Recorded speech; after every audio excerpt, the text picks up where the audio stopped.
Hi everyone, welcome to the Great Unicorn Hunt. As you know, we are in the series of conducting interviews with the most promising startups who are on their way to become a unicorn. Today, we are here with Shyam Grover, the founder of Zen Golf. He will tell us what Zen Golf is all about. Over to you, Shyam. Thank you very much, Ritika, for having me here. So, hey there.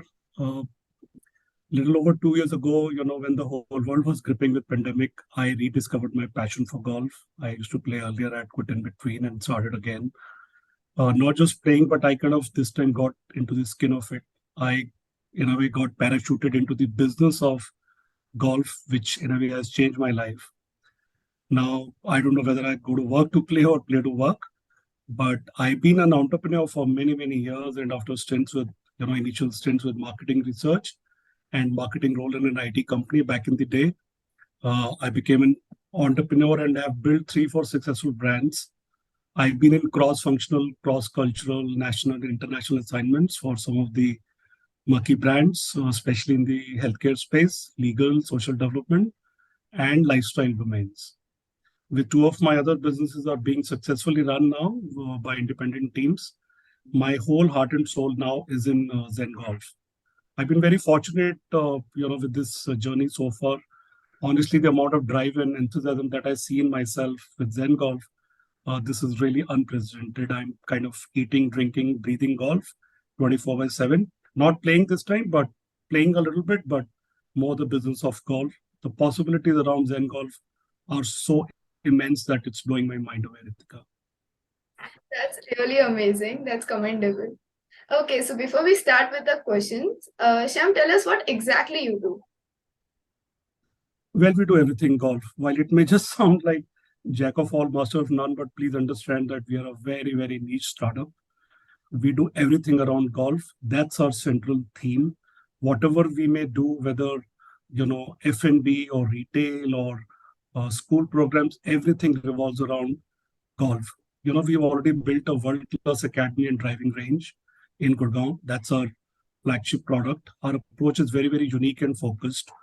We are spotting and nurturing talent on one hand. On the other hand, we are bringing a lot of fun and entertainment element into golf.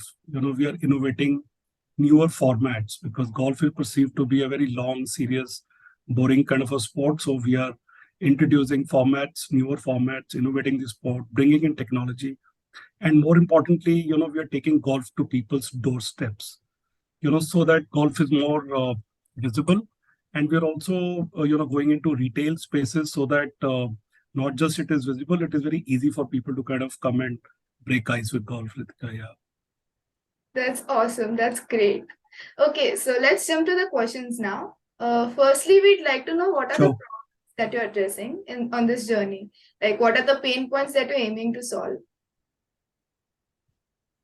Sure. To my mind, the major problem in golf is the accessibility. Really, I mean, after 70 years, of independence, we haven't really made golf a common or a democratized kind of a sport. Indians today have aspirations. The young India is different. They want to compete and win. They want to be seen at par with world has to offer. They want to acquire high lifestyle. And everyone would agree with me that golf is really a symbol of lifestyle. People want to play golf for leisure, for business networking. Youngsters want to make it a glamorous and high-paying career out of it. Parents want their children to play golf so that they can get admissions in global universities easily. And people not just in big cities, I would say in tier 2 cities, even tier 3 cities, I have seen there is hunger for good life. There is no golf in our school curriculum. No school is coaching golf. There are only handful of academies that too are really scattered, and there are freelance coaches. So these are the major problems as far as the space of golf is concerned. The other major problem that I see, that golf is like a 5-day test cricket match. It's a little dragged slow, little serious. We are changing all of this very, very soon. We are embarking on a journey to start family entertainment centers in high traffic areas like malls and high streets, where, some mini golf arcade style, which is prevalent all over the world, very, very popular in the Western world. We bringing that into India. This will help people get easy with golf. They will just try it for the fun sake. This is like casual play. And more importantly, all these units that we would set up in the retail spaces, they are going to be independent, profitable. School programs is another very, very big revenue area where, we are trying to get students enrolled in a very, very large scale. So essentially speaking, that's how we are looking at problems and the solutions. Right, understandable. So why do you think that what you're doing is working? Oh, it's working beyond our imagination. It's working so well. We built this golf driving range at Academy just about a year ago in the heart of Gurgaon. Our academy now is receiving people from different walks of life. I mean, to much of our surprise, a 4-year-old kid to let's say a 84-year-old senior citizen gentleman. Women are taking so much of interest, whether they are homemakers or working in corporates. A lot of teenagers, youngsters, and corporate executives in abundance. I mean, not just the C-suite executives, but also mid-level managers. They all want to take up golf, and everyone has kind of different reason to take up golf. I think what we're doing is working because in less than a year, we are operationally break even already. But honestly, I feel that we haven't even started yet. There is so much to do. We are doing corporate golf workshops, school workshops, so many takers that we need to really expand on our bandwidth without wasting any single day. We are talking to schools, co-working spaces, corporates, and to much of our surprise, it's as if, they were waiting for someone to reach out to them and offer golf. And that's what we are doing. That's really very good. That's impressive, actually. Now tell us, what do you think are the upsides, logically speaking, and as per your wildest dreams? Okay, wildest dreams. This is a good one. Well, dream really is to build Indian Golf League, Harshita, and, on the lines of IPL. And trust me, it's a dream, but not a wildest one. We are going to make it happen. We are collaborating with India's best brains in the business and the sport of golf to really make this happen. There are many upsides, to this venture. Uh, Golf as it is understood and perceived in India, uh, has to change. We have to adopt newer formats, shorter formats, bring in the element of fun and entertainment, and that's what we are working on right now. Each format that we're working on, it comes with its own unique set of revenue streams. Obviously, technology has a very important role to play. I'm in touch with a lot of golf specialist golf technology companies all over the world. And I know that once these technologies are brought into India, once we enter the retail space with the mini golf arcade style ventures, once we set up school academies, this is really going to explode. In fact, Ritika, I'm not very happy to say this, but the fact is golf hasn't been really explored yet. Not even a single company, took upon itself to really democratize this sport. It's been the way it was 20, 30, 40 years ago. There are fancy, expensive golf clubs and resorts all over metropolitan cities that you might know of. These golf resorts are beyond anyone's visibility or access. They are behind the long, tall walls or rather trees, not visible at all. And sometimes I believe that golf is really not freed yet from the clutches of aristocracy or the colonial hangover, even after 75 years of independence. So the upsides are countless, limitless, really. That's really very good. I hope your dreams come true. Thank you very much. Now, quickly tell us, what do you think are the risks involved in your business? Risk in this business. Okay, on the demand side, first of all, we do not see any risk. There is a latent demand. Golf is at the back of people's mind. Uh, I mean, I throw up a challenge rather to you or those who are listening to this interview or watching this interview. Ask any of your 10 friends. Of course, with affordability, middle class and upwards. Ask 10 of their friends whether they ever thought of playing golf, or they want to pursue it, or do they have it in their bucket list. Trust me, at least 3 out of 10 would say that yes, we did have golf in our mind. As far as risks are concerned, risks are really theoretical. As I said, that on demand side there are no risks. But golf is really dependent on imports. All the materials, equipments, accessories, even the golf balls that we use, they're all imported from countries like Vietnam, Korea, Malaysia, China, of course, even Japan. So that one, if you want to call it a risk. There is a debate that can a country like India really afford to allocate so much of land space for people to play golf? We are an agricultural country, so is that even viable? So I see that government may not really come forth, with a lot of support. But the good news is that golf is now included in Olympics, and the government's mindset is also changing slowly. So that's about it. I don't really see any other risk. Yeah, understandable. So why do you think that you're the best team to do this? Well, we are indeed the best team to actualize, whatever I've said so far. Like I said earlier, I kind of got parachuted into the golf, and at the cost of bragging, uh, I have taken many industry golf legends by surprise already. Many of them have really conceded to me that they've always been wanting to build a golf driving range and academy. Uh, but I kind of came from nowhere, took the decision to plunge, built an academy within a year. And to be honest, this kind of project not just requires business acumen, but also a lot of experience, expertise, resilience, multitasking ability, situational adaptability. Uh, it may sound like a self praise, but I happen to have all these traits inbuilt into me. My co-founder, who's a lot younger to me, Arjun Malik, is one of India's youngest A-level certified coaches. There are only about 26 A-level coaches in India. He's one of them and probably the youngest. He brings a tremendous amount of strength to Zen Golf.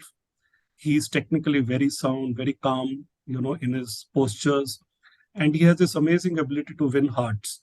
I mean, I've seen, his students just love him. He coaches pros, he coaches amateurs, he coaches club golfers, and he coaches juniors, beginners, all at with a similar kind of ease.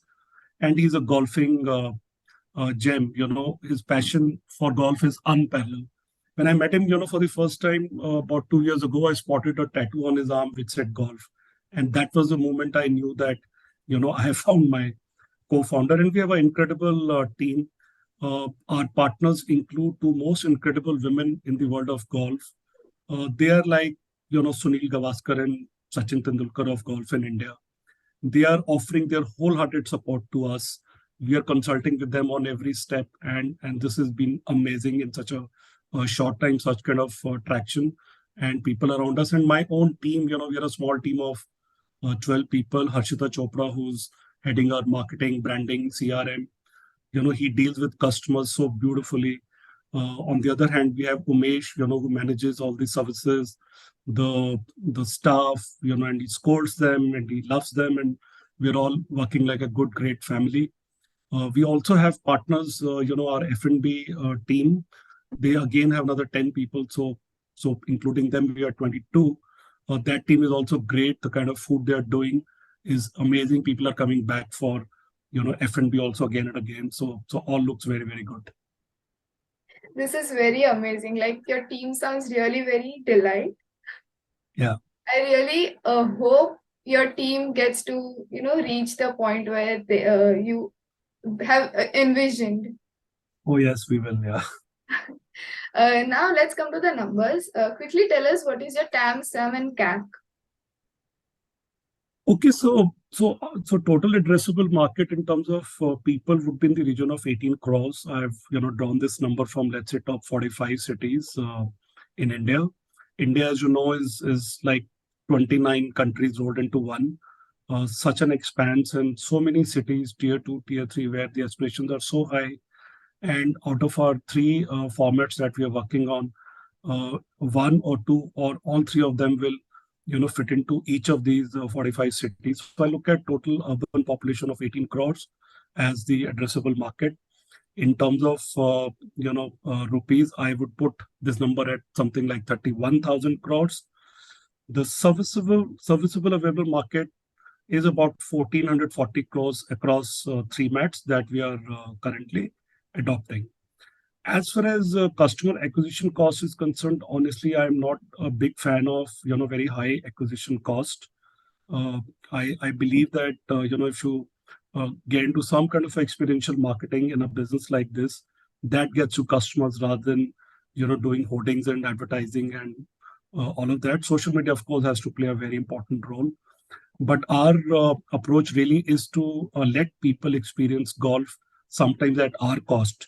And that's why we conduct a lot of complimentary workshops for corporates, for schools, for women. We have each day, we have some kind of a workshop going on. So do not intend to keep the customer acquisition cost very high. Uh, our customers are individual customers, group customers, corporate schools. In case of family entertainment centers in malls, there is hardly any cost of customer acquisition because we are depending upon the walk-ins. So imagine a mall where 100,000 people are walking in on a Saturday. All we need out of those 100,000 people is just 200, and we are done. So that's the reason that CAC is not really high. That's amazing. Thank you. Okay, now tell us, how are you executing your business? So as I told you, we've already built our flagship product, which is the existing premier golf driving range at Academy. This is in the heart of Gurgaon. By the way, this is already OPEX operational, OPEX break even, as I mentioned to you earlier. Now, of course, one is that we want to expand these similar kind of ranges across the country. We have already started identifying cities.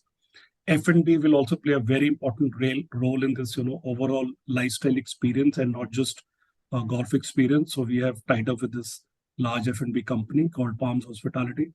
They are partnering with us. So we want to have an experience center like a club where, you play and you eat and drink. So holistic kind of experience. The other thing that we're doing, as I mentioned, is creating feeder market for the ranges. And the best thing is that these feeder market that we're creating by creating school programs, developing an app, going to retail spaces, all of these are going to be independently profitable. So our unit economics look very good. The school programs would be profitable, will act as a feeder market. The retail space, arcades, would be economically profitable, independently profitable, and will add to the range business and overall growth. So this is our plan. This is like a funnel that we are creating.